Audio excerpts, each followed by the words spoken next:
So I hope everyone's got their cup of brew and ready to go.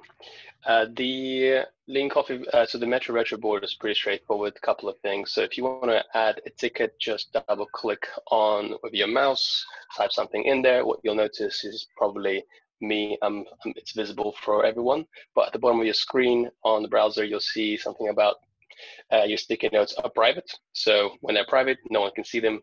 Please click on it, then it will make it visible for everyone. To delete a sticky note for whatever reason, just click on it and then either, I think it's press backspace, delete, yeah, that should remove it. Other things to noteworthy, there's obviously instructions about Lean Coffee on the screen. You can scroll right to left depending on how big or wide your screen is to see more things. So we'll be moving tickets, I guess, across the board, so you can follow along. Voting. On your left-hand side, there should be a toolbar that says +1. You can use the +1 button to click on, and then you can use that to click on tickets to vote. It'll just add a little number on there. That's pretty much it. I don't think I'm missing anything else. We'll be using a timer to time the talks. So yeah. Did I miss anything? The only thing is, Oleg, how many votes are we giving to people for the voting round? Let's say 5. Usually people do 3, but I don't think it's enough. So yeah. 5. Okay, yeah. Cool. Yeah. Cool. That's pretty much it. If you have any questions, feel free just to ask.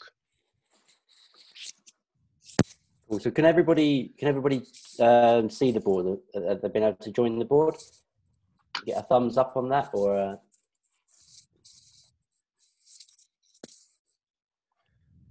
think it looks like everybody's on there down the side. Excellent. Okay, cool. So what we'll do is we'll basically, you'll see that there's some tickets already on the board. So we added some tickets to get things going, into the sense of give you guys some ideas. But we'll just take 5 minutes for everybody to add some tickets to the board. And if there's any specific topics that you want to discuss around, the recruitment during these times, then please add your tickets. And then we'll go into a voting round to see which topics we'll move into discussion. So I'll just kick the timer off now, and we've got 5 minutes from now.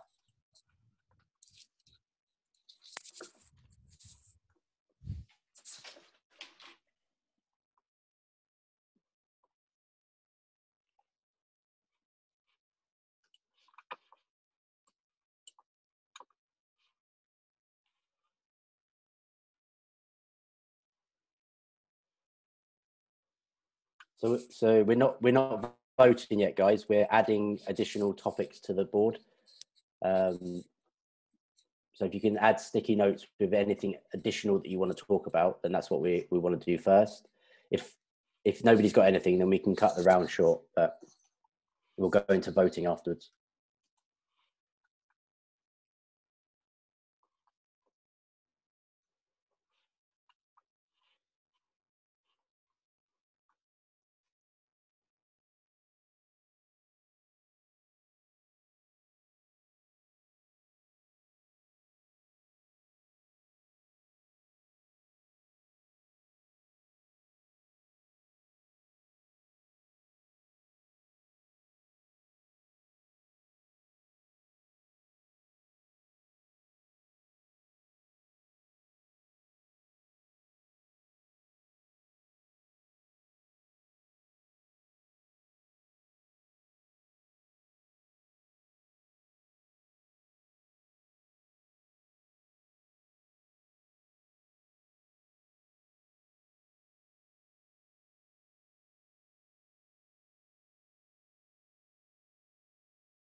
We need some jaunty coffee morning background music. I thought Ash was bringing his playlist, but maybe not. Not well prepared, am I? Not well prepared.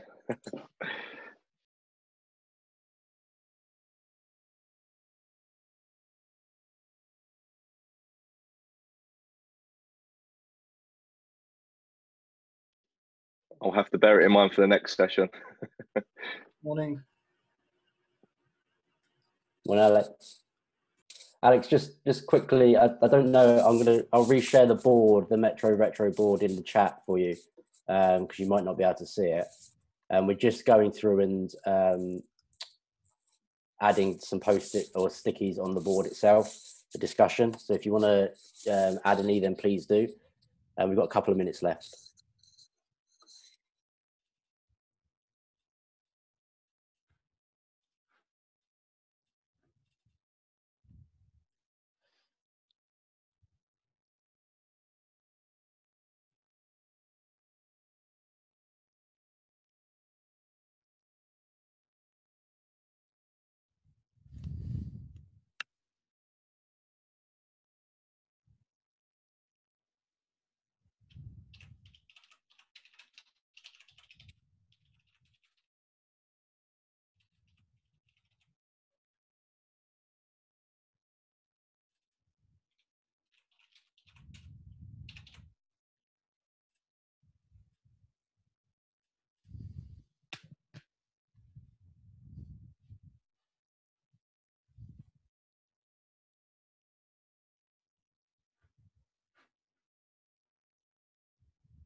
Good. And I think you managed to create a ghost ticket. It's floating around right at top without any. Oh, there you go. You created one.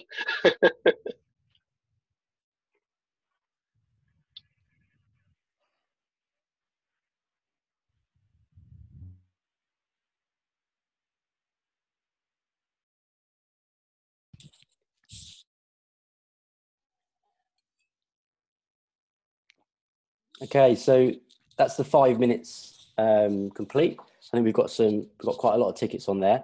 I think there's just one ticket there that isn't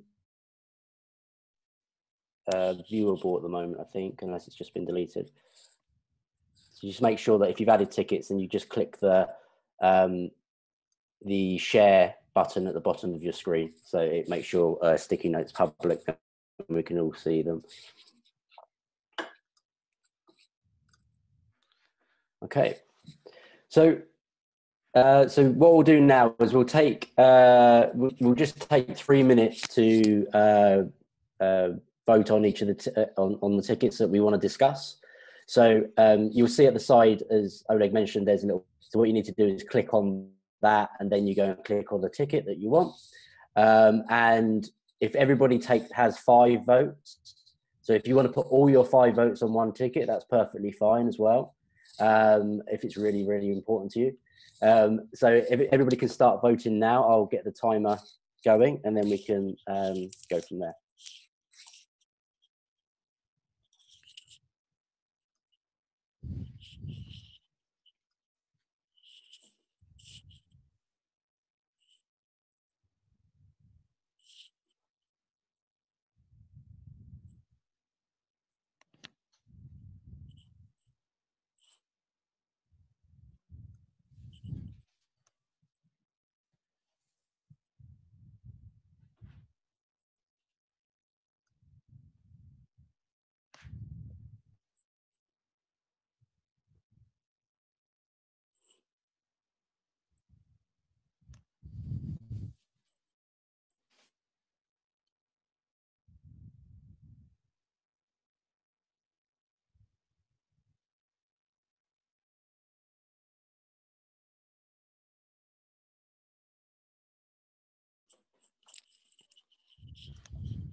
Got some good ones coming through.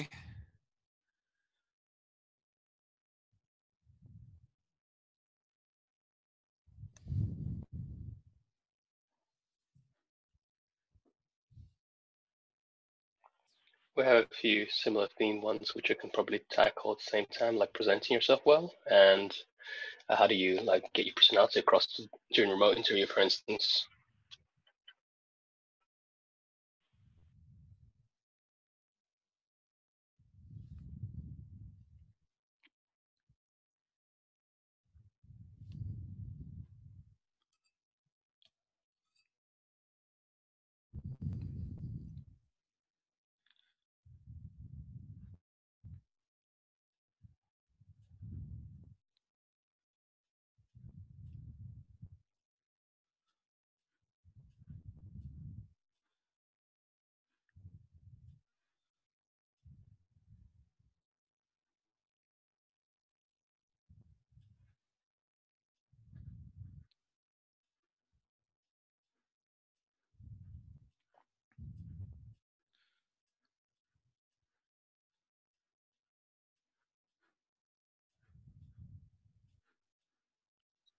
Okay, cool. So that's the voting time up.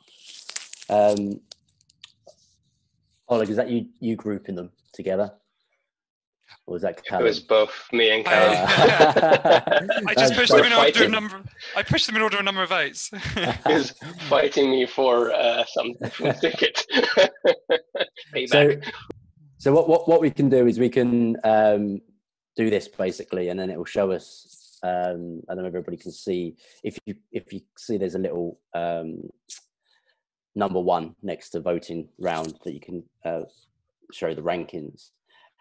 So what we can do is I'll start moving over the tickets in ranked order, and then we can think about talking about them.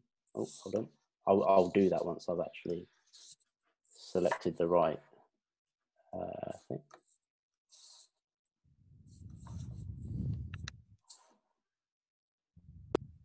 So that everyone is aware, we're just moving to the to discuss section on the right hand side. Yeah.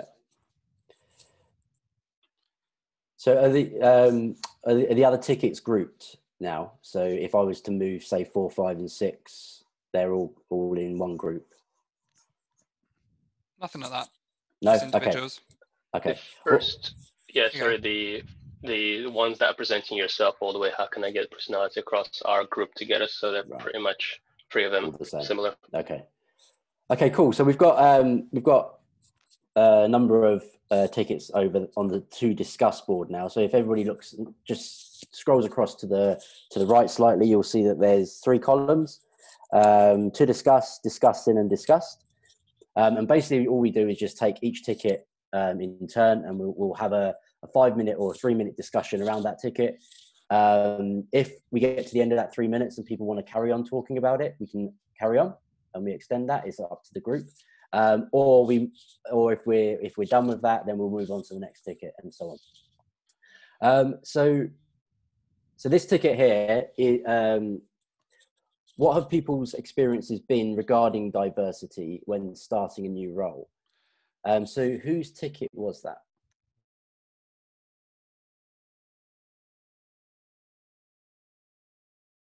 That was my ticket. Okay. It's Dwayne. Cool. Hi, Dwayne. You're right. So Yeah. did you just want to expand on that a little bit? Yeah, it's just in general. I mean, obviously, black man, I've been in loads of instances where I've been in roles where the departments where you're the only person of colour there, and it's just it's how some people tend to deal with you on a day-to-day basis. So any roles that I look for, it is important to me to know and ask what is the culture of the company in terms of diversity, what is the again, and in addition to that, with the culture, is it a culture of learning, or is it a finger pointing culture? Because everybody will tell you that we don't do that here. We just we're all about learning. And then the minute something does happen, it's not a question of, okay, this went wrong, how do we fix it?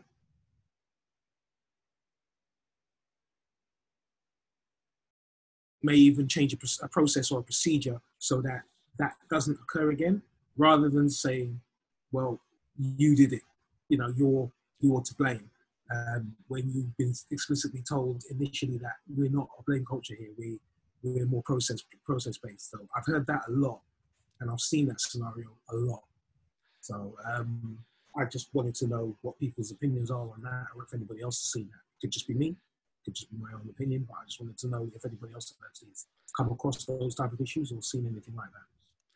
So on the point of diversity specifically, that's something that has really interested me when I've been looking for roles.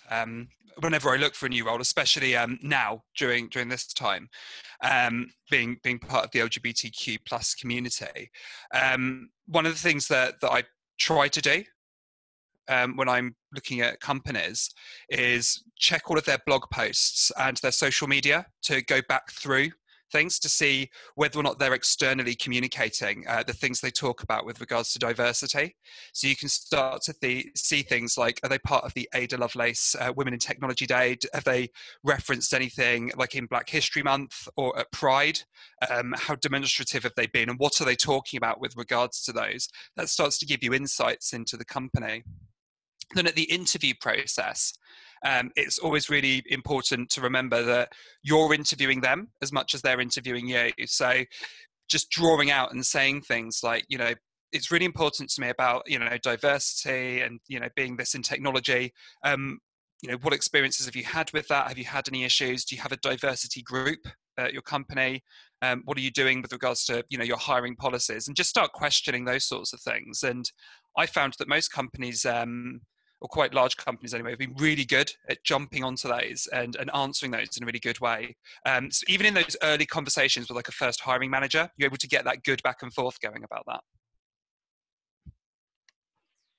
Just quick 2 pence for me. So you can actually ask them to meet a team. It's all remote, right? So easy. Can I meet the team? I'll dial in anytime. Thank you. Yeah, I'm just conscious we've just, you know, from our perspective, we always encourage any candidates to meet the teams and speak to the teams directly to gauge their own opinions, and you know, try and, you know, be as transparent about everything as possible. You know, if somebody wants, you know, if we offer a role to somebody, we'll give them the opportunity to join the team for a day if they want to before they make a decision, for example, just to, you know, give them an insight into that world, so they get a better feel for it. And it is easier now it's remote.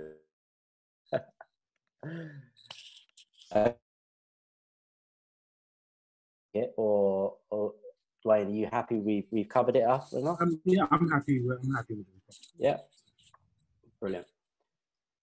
So we'll move that one over. So the next one is emotional intelligence. So how to reduce risk of mental burnout when interviewing for multiple roles. So I think, Oleg, you did. Okay, so yeah. I'll hand over to you then, if that's okay. Yeah, I've added this card because I've been on both sides of interviewing and interviewee. So I'm currently actually interviewing at my current company that I'm leaving to go to another one. But before I got the job, another one, I had gone through dozens of jobs, and it's been kind of a very painful process, as you can imagine. You have dozens of companies you apply for, you have to keep track of all of them. And what sort of like years back, I came across a person called Alain de Botton. He is a philosopher in the new day and age, and he talked about sort of lowering your expectation, which sounds really weird, but there is another philosopher back in, God knows, like donkey years ago in America that just coined the thing of lowering your expectations to the point where you don't feel like, you know, today I'm going to wake up and make a cup of tea. You know, that's quite a low expectation. And then you achieve that and you kind of go, okay, cool, done, next. And it's sort of build out on a micro scale to the point where, you know, your everyday achievements that you set low expectation feel great. Similar principle I applied to when I was doing a job, like interviewing. I was just basically going, hey, I'm going to lower my expectation. So when I go in, I don't feel so burnt out afterwards if I don't get it, or if I feel like the interview's gone negative on my side. But then that brought a different problem where I sometimes went into interviews with a really low energy. I felt really like, okay, I'm lowering my expectations to a point where I'm not excited about the role anymore. And what I realized, I was really focusing on the wrong thing when I was doing the interview. I was focusing on like, oh, I really want to get this job. What I should be focusing on is I changed my focus on learning and meeting people and having really nice exchange of information. Whether I get the job or not, I'll actually acquire some sort of piece of knowledge. Now, if I'm too focused on, focusing on like, oh, I'll get this job, I'm not learning anything. I close myself off. And that's what I found. I don't know if anyone else has different experiences and how they coped with this sort of thing.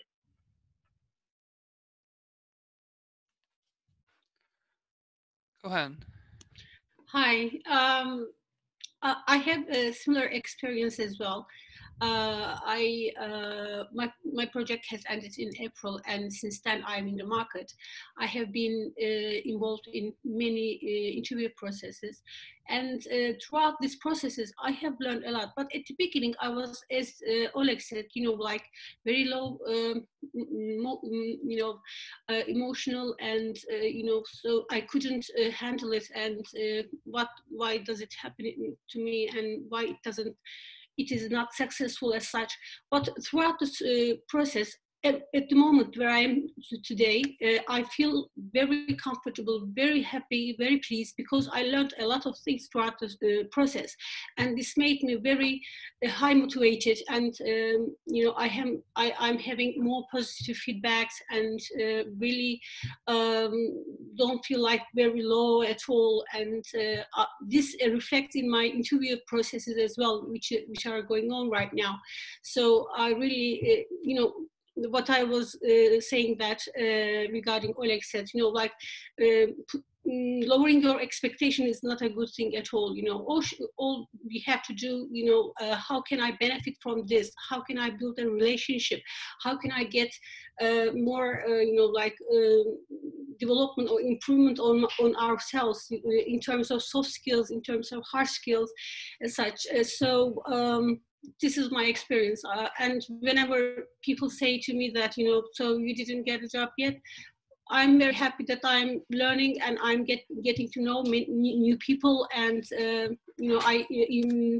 broaden my network, and this really keeps me very upward. Nice. That's great to hear. So I did extend the time on that because obviously we ended, but I'd just like to add something into that from an interviewer perspective. So I've been doing a lot of interviews over the last month or so, and the burnout from that side of things is also real. You've got a lot of candidates, and actually it's quite emotionally draining, because that there are a lot of people out there that are looking for roles right now, and you naturally want to give people a chance. And one of the things that I found is, even a lot of CVs are very similar. So a lot of people will put on CVs what they think you want to hear. And a lot of the time that is very difficult, as an interviewer, to try and, find the right type of candidates just through reading CVs. So a lot of the time you're bringing people to a discussion to help, get to know that person, and actually, almost ignoring the CV to a degree. That I'm not really looking at a CV when I'm interviewing anymore. I'm actually just trying to get to know the person that I'm talking to, and kind of like what you were saying there, Oleg, in terms of making it a nice experience and have a conversation and just get people to relax into it. And I found actually a lot of the candidates that have less on their CVs are doing well and coming across so much better than people that are putting a lot on their CVs. Because if you do turn around and ask them anything that's on there, sometimes they struggle to actually articulate what it means, because they just feel as though they've got to put it on there to get through the door. So I've kind of, and days gone by, that's how it would have always been. It's based on your CV whether you get a first round. I've kind of, from my perspective, have kind of changed that mentality quite a lot and gone, do you know what, I'm just going to give this person a chance. I like what I'm seeing on the CV, even if the skills don't necessarily match 100%. Let's give this person a chance. Let's get them on a call and that kind of thing. But it is difficult when there is a lot of candidates applying for the roles. And obviously, I'm guessing, Ash, you would have seen this as well, in terms of, you know, there's a lot of people out there at the moment trying to search for roles. And it is really emotionally draining, because you genuinely want to just give people a chance, you know. So one of the just speaking as like as somebody that got made redundant during this period, so started to panic a bit and really felt like that you had to spray your CV out to a number of different companies. One of the things that I found that really helped with avoiding like that mental burnout is realizing that you're not going to be one of these unicorns who, and you shouldn't try to hold yourself up to a unicorn that the job specs may or may not ask for. A lot of companies at the moment are asking for all singing, all dancing testers who are exploratory agile coaches. They've got SDET skills in about 15 different languages that they've got. And half the time, it's not necessarily that they need all of those things. They don't need Kotlin because who's writing Kotlin anymore, or Basic? It's just that that's just what the profile says. But it can really give you imposter syndrome when you're applying for jobs, because you're like, well, I don't know 15 different languages. I've specialized in accessibility and usability. But know that that's okay. And this is my CV. I'm not going to try and force myself to learn, you know, C# unless I want to. What is good that you're bringing to the table as a tester, and case that you can do that. But be kind to yourself and know that, you know, you don't have to be all things to all people just because a profile says so. anybody else got anything they want to add on that, or shall we move on? Move on? Yeah. Okay, cool. So the next one we've got here is how to get started with a new team as a tester. So whose ticket was this one? It was me. Hi. So yeah, so one of the things, and it comes on the other side of the interview process, I guess, is about actually getting started with a team when everybody's like this over Zoom. And it can be quite scary, especially if you're joining a team where you're the first tester they've had, or they haven't really worked with embedded testers before. And the first thing that I found that really helps is get to know the people that you're working with, even over Zoom. It can feel a bit like a burden to like keep scheduling in meetings to meet people one-to-one, but you don't want to fall into that trap of early on be only talking to the people you're working with when there's a bug or an issue, because then you get labeled as, oh, that guy or that person who just came with issues and made more work for us.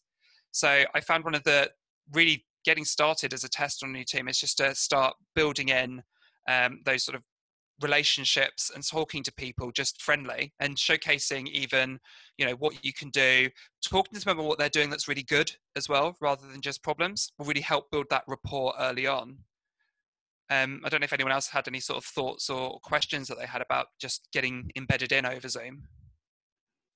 Yeah, can I just add to that as well, Callum? Yeah. I had a similar experience in my last role. Started it in January, and then obviously we had the lockdown from March. So I was still kind of getting my head around the process. I was implementing a new process for QA, but at the same time, just getting to know all of the devs and who did what. And we had a few remote devs as well. So it was building a rapport with those people, speaking with them every day. And to be honest with you, I mean, even though I'm no longer at the company, just going by what you said, there's a few of them now, a few of the devs who are actually based in Ireland that we're good, really, really good friends now, even though we've not physically met. It's just a question of, you know, when they're due to come over, we would then meet up and you know, maybe have a drink or something. But what more to the point of what you were saying, Callum, is that for me building up that relationship with them, the projects, my side projects that I'm doing for my GitHub or any other projects that I'm doing, I can always refer to them. and always ask them, and they were always constantly asking me. So it was. I see what you mean. It's good to build up that rapport, and you're not the guy that's bringing them a ticket at 5:30 on a Friday saying, we've got a bug. So yeah, it is. I agree with that. That is definitely a good idea. I mean, the onus is on you. You're the new person in the company, so you should get out there and try. Just try and meet or introduce yourself to people, even if you're not gonna be working with them on a regular basis. At least they know who you are. They can refer to you. That's awesome. And Gohan. I agree with you, but in under the pandemic situation, as you said, we are doing all of the things online through Zoom or other tools. But for example, in a normal workplace, the experience will be like, you will get off your chair and you will go to the developer site, and you will talk, you will have a chat, and you will create this rapport. But when it comes to because in order to create this rapport, you have to arrange, Zoom meeting with them. So how can we do that? Other than public Zoom meetings. Do you understand my question? Yeah. One thing that I've seen that's been really successful for that is that there's an integration into, and if you type /Zoom, it just creates an immediate little Zoom channel for the two people on that Slack call. And that feels a lot less of a bar to entry than booking a whole meeting in Google Calendar or Outlook and creating a Zoom meeting and signing up for it and going, hey, let's do this on camera. Dunk, dunk. So things like that, it keeps it localized to you both, and you can then do that face-to-face conversation. So there are tools that just make it a lot easier for you. Yeah, and one of the other things we've experimented with is just having a room open, whether it be a Zoom room, a Teams room, that people can just go to and just have a chat with people. So it doesn't even need to be about work. They can, that this room is always open. Just drop in, see who's there. You never know what you might find. It's that kind of that kind of thing. But I think the other thing that we've tried to do with the onboarding and getting people. Because it's always challenging to know who you need to speak to when you don't know who you need to speak to. So you don't know who your teams are, and it's easier like when you walk into a room and there's a whole host of desks, and you just walk around the desks and go, "Hi, I'm such and such," but in here you just don't know.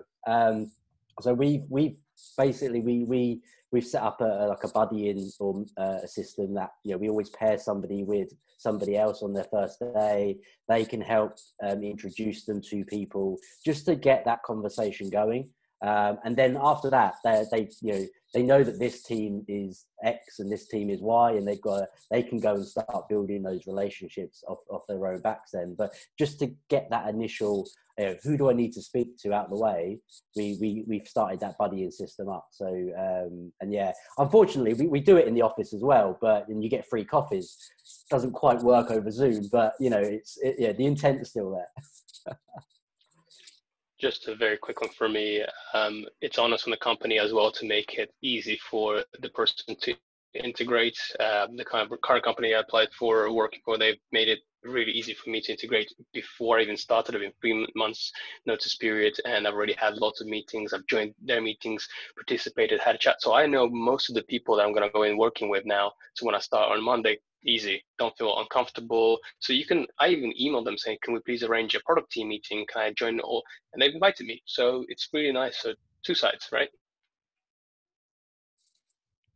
Cool. So have we finished discussing that ticket? Is everybody happy? Is there anything else anybody wants to add? All good? Okay. So we've got 15 minutes left. So we've got 2 more tickets on this board.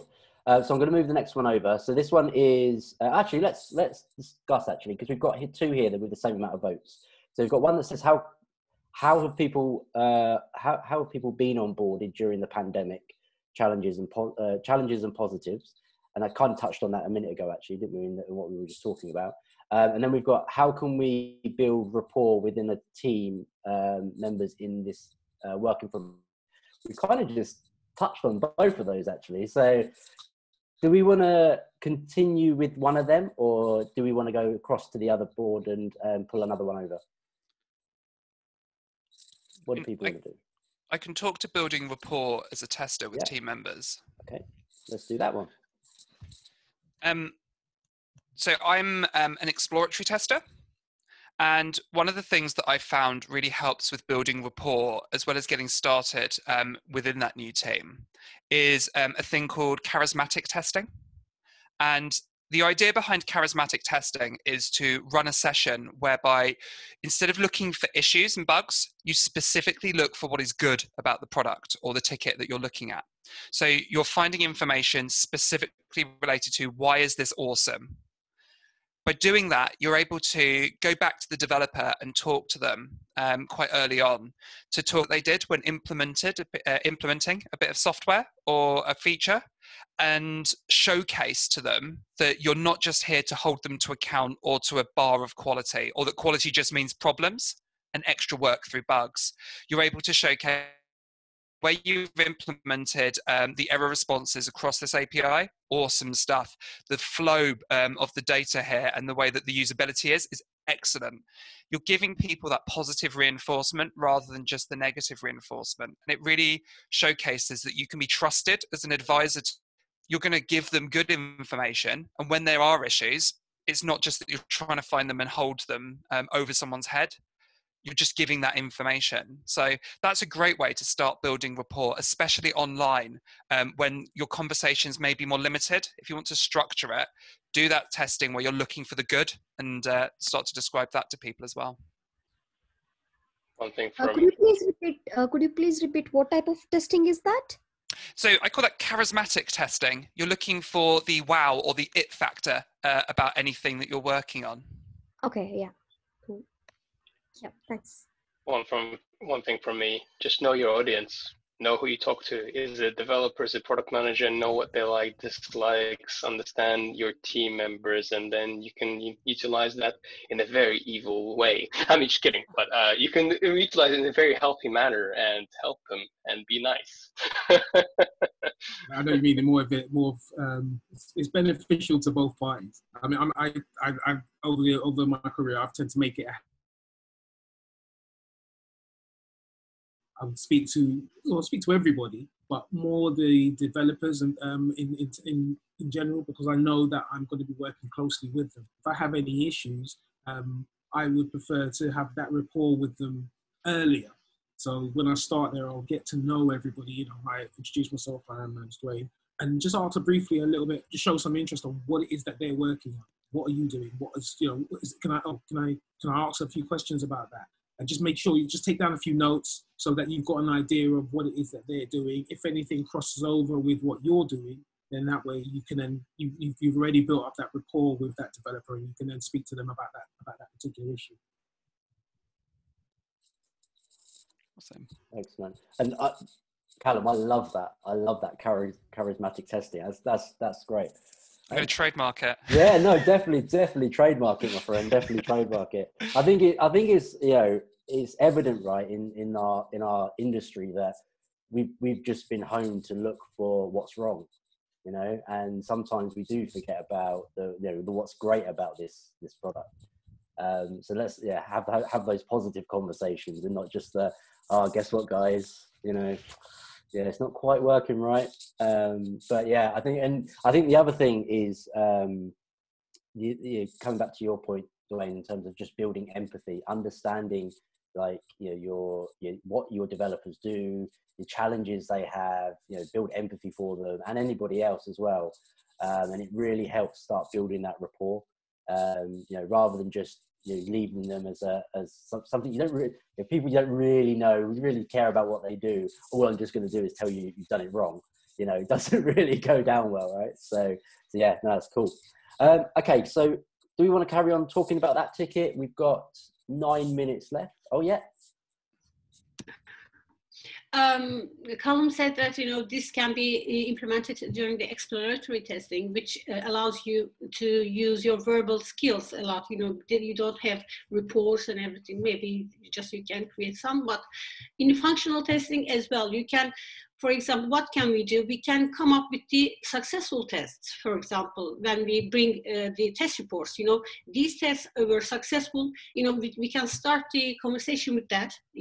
And then okay, these parts didn't run well, and this is the bug report, etc. So I believe that this charismatic testing can be applied to functional testing as well. It's a very good approach. I will keep it. Thank you. Get that trademarking, Callum, quick. I'm going to write a blog post as quickly as possible. we're all witness to that. We're all witness. Okay, cool. So we've got one more ticket on this board, which is how are people onboarded during the pandemic? What are the challenges and the positives? Do we want to talk about that ticket, or do we want to pull over another one that is of a slightly different topic? Because we've kind of covered that, haven't we? So we've got here tips on showing you are interested in the role via telephone. How do I not panic when I've been made redundant? And then another one that's got 2 votes is how to ascertain company culture over Zoom interviews. Any in particular? Somebody shout something out. Anything? Don't panic. If you've been don't panic. Don't panic. Keep drinking tea. Yeah, been made redundant. Okay, cool. I'll bring that one over. I'll move the other one over as well, and then that one out of the way. And then I'll kick off the timer now. Whose ticket was this one? Me again. Hey.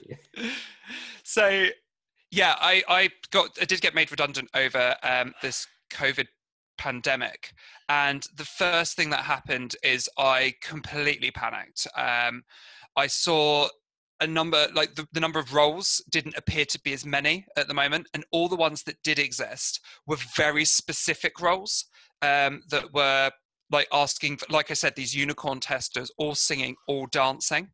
And my initial instinct was pure panic, and I sprayed and prayed my CV everywhere. I just sent my CV untailored completely to about 50 companies on that first day of redundancy, just out of pure panic.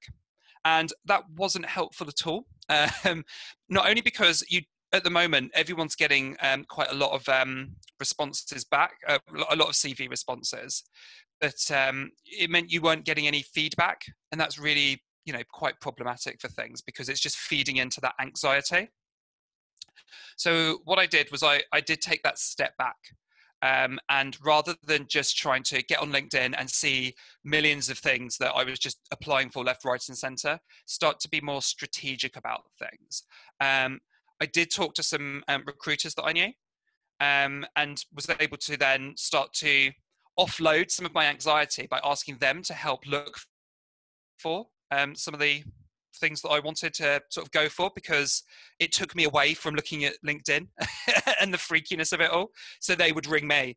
That was a big thing that helped as well. And then trying to take control of things. I knew that I had anxiety because I thought, because I focus in exploratory testing and everything looked like it was an SDIT role, one of those software developer in tests. I went on to the Ministry of Test and started to look at their automation courses as well. And I learned some CI/CD pipeline stuff and some JavaScript as well, just to make me feel more in control of things. So I offloaded my search a little bit and then tried to add to my CV by either doing webinars like this or doing some of that training to try and help manage that sort of panic. I don't know if anyone else has gone through anything like that. Yes. Something similar when I left Amazon, but I had a plan which was basically to improve my technical skills. So after being at Amazon for quite a long time, I decided to just do a boot camp for a couple of months, dedicate a few months to boot camp, just improving my skills. This was pre-pandemic and everything like that. It did actually help me secure my previous role, although I will say I didn't get to use as much of the skills that I'd learned in my boot camp, in my previous role. But from what you've said now, Callum, in terms of looking for roles, it is pretty much all singing or dancing, or all things to all people types of roles that are available at the moment. Whereby for me personally, I'm thinking of possibly away from QA and moving into development, becoming a junior developer. Because of, I mean, I don't mind the things that are going on with QA at the moment, and I am looking at things like Postman with Newman and you know, Jasmine and Jest and just the units, things like unit testing, things like that, API testing. But I think because of the bootcamp as well, it's broadened my scope in terms of what I would look for. I did exactly what you did, Callum. I applied for the scattergun approach. I just applied for everything I could find. But now I'm kind of reining it in a little bit now and looking at more specific, tailored type roles when you're looking at some of the roles that are available. So yeah, I think it's a good idea to do that. I would say to anybody, don't panic, plan. Right, I mean, you plan in your daily role anyway. So plan, write down a plan, bullet point what it is that you want to do. Think of areas that may be of interest, of any training materials or training courses that may be of interest in that direction. But plan for what you're going to do and what direction you're going to take is what I would say to that. That's awesome. Thanks, Dwayne. That's good. Let's just quickly throw in there, in about 2008, during the financial crash, I was made redundant. This is my first experience in redundancy, hopefully last, but what I learned is everyone's replaceable, everyone can be made redundant. You have to preempt this early on. So you think you're like, you know, top notch at the moment, you just never know.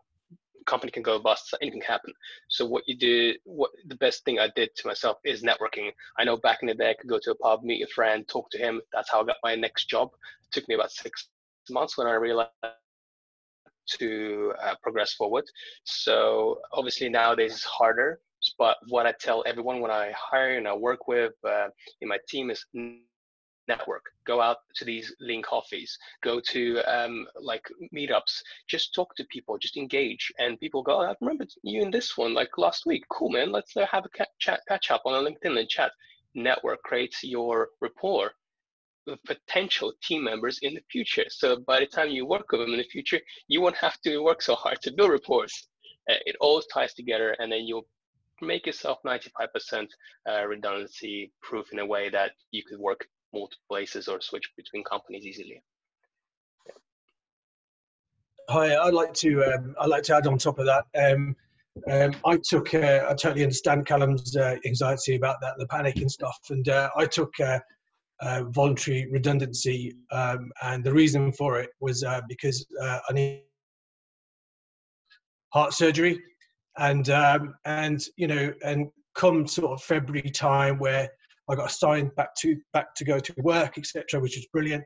I started applying for work. You know, was on second, third interviews with 2 or 3 companies, and then come like, you know, mid-March, you know, you got phone calls saying that, you know, they've actually pulled the role, which was quite frustrating, because for me after that period, it was an excellent transition. I had to make a decision, you know, to have my surgery, which was not, you know, which is unavoidable.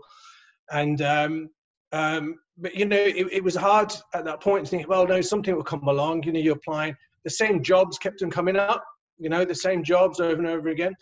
But you know, had to be patient. But you know, even since you know, I had that, you know, just about a year, you know, career gap, as if I want to call it.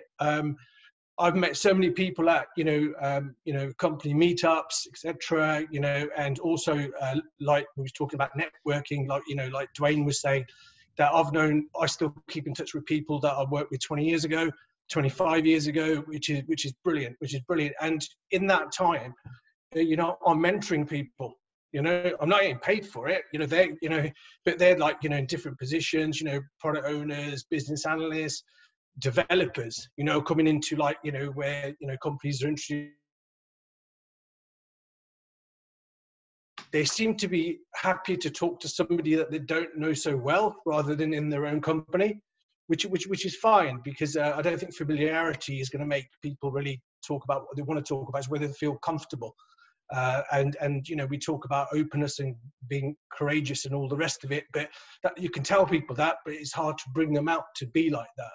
So, you know, even like, you know, maybe 3-4 times a week, you know, these people will call me, you know, and or they text me, say, you know, are you okay to discuss this, discuss that? And that's kept my, you know, my levels of sanity down. I suppose the only thing I sometimes feel is thinking, you know, they're getting asked, you know, they're asking me questions and they're getting paid and I'm looking for work. But that isn't my, you know, that isn't my issue. I'll do anything to help anybody, you know, so it doesn't matter what background they come from, what job background they come from. That's you know, to me that doesn't matter at all, you know, because, you know, what they need sort of far away, you know, outweighs. And them having, you know, the confidence to ring somebody that they don't know very well, but we have known, you know, it's like they start somewhere, and you know, become friends and stuff, and then you know, you work. So, you know, at the moment, you know, the roles are starting to come back in. You know, the roles are starting to come back in. So it's just going through that, you know, process. You know, again, but I never thought it'd be so difficult. I thought, you know, you do X, you do Y, you do Z, you've got your background, you've got your experience, and then it will just flow on. But unfortunately, it doesn't always work that way. So it is sometimes difficult to, you know, keep positive, but all these little things help. And is what we said before, you know, doing courses, if only online courses, things to keep you busy in that time, because it becomes a very mundane day where, you know, after you had your coffee, the first thing you're doing is going through emails, looking for work and applying and stuff. And then sometimes, you know, if you want to do something, you know, external, you know, you almost feel guilty. You think, oh, well, I should be looking, you know, for jobs, or I should have filled that application and stuff. And it can be quite consuming, you know, Excellent. Thanks for that, Pommy. Yeah, I would like to add something, if I may. Hi, guys. Bashir here. I joined a bit late, probably, but I think I joined at the right time, because tomorrow is my last day at my current company, and I've been made redundant. The whole team suffered and all of that. But this started off a long time ago. I mean, April, you know, the whole furlough thing, and June, July time when I got told that this is what is going to happen. And in fact, tomorrow is the last date. So yeah, as I think Callum said, it was a bit of a panic, because I've never gone through this before in my 18 years of experience, isn't it? So I tried to look at the positives. I knew I had some time. So I did some certifications. I took up cloud.